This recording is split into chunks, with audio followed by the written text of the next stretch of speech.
जय गुरुदेव दोस्तों, आज एक और नई शीट के साथ आपके समक्ष मौन की गूंज से है, जो पूज्य श्री श्री रविशंकर जी ने लिखा है। टॉपिक है मृत्यु।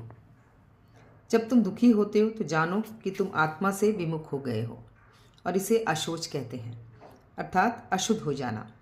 भारत में जब भी किसी की मृत्यु हो जाती है, कहते हैं उसके सगे संबंधी 10 दिनों के लिए अशोच हो चुके हैं, क्योंकि वे बहुत दुखी होते हैं। वह अपवित्र हो जाते हैं क्योंकि वे अपनी आत्मा से विमुख हो जाते हैं। 10 दिनों तक उस अनुभव के साथ रहकर, गीता पाठ करके, ज्ञान के संपर्क से वह फिर से अपनी आत्मा के निकट पहुंच जाते हैं, और उस अवस्था को शौच यानी स्वच्छता कहते हैं।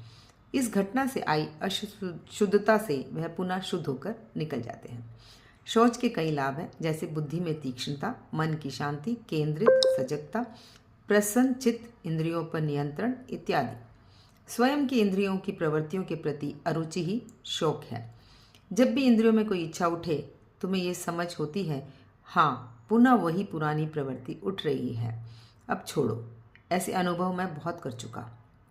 अपने शरीर के प्रति थोड़ी सी अरुचि, बस एक विचार, थोड़ी सी लालसा से दूरी, और तुम पाओगे कि एक ही क्षण में परिस्थिति बदल जाती है। जो लोग एक दूसरे को अधिक प्रेम करते हैं, वह बहुत घनिष्ठ संबंध में होते हैं, फिर भी लड़ते क्यों हैं? क्योंकि अशोच हुआ है। यदि इंद्रियों की प्रवृत्तियों के प्रति तुम्हारी अरुचि नहीं होती, तो इंद्रियां जिससे आकर्षित होती हैं, तुम्हें उससे चिढ़ होने लग जाती है। तुम उस वस्तु या व्यक्ति को दोष दोगे। कोई भी आकर्षण या आसक्ति सिर्फ तब तक है जब तक कि तुम किसी को अन्य मानते हो। जब तुम सोचते हो कि वह तुम्हारे अंग है, तब वह आकर्षण समाप्त हो जाता है। यही कारण है कि पति पत्नी एक दूसरे के प्रति उतना आकर्षित नहीं होते कि जितना दूसरों के प्रति, क्योंकि वह तो पहले से एक दूसरे के हो चुके होते हैं। जब तुम ये समझ जाते हो कि सभी एक ही चेतना के अंश हैं, तब बिना किसी आसक्ति, भाव या उत्कंठा के तुम पूरी सृष्टि का आनंद ले सकते हो। जीवन में ये बार बार होता है, तुम अशोच होते हो, तुम्हें पुनः सोच होना पड़ता है।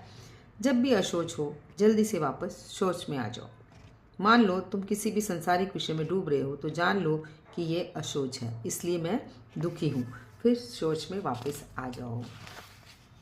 अभ्यास, ध्यान, सुदर्शन क्रिया, साधना, सेवा व सत्संग सभी इसमें तुम्हारी सहायता करते।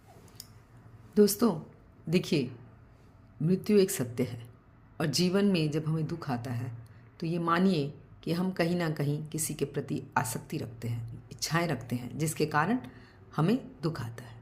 यदि हमें सुख की अनुभूति चाहिए, तो ये बड़ी पिक्चर में जाइए, देखिए कभी ना कभी जीवन तो त्याग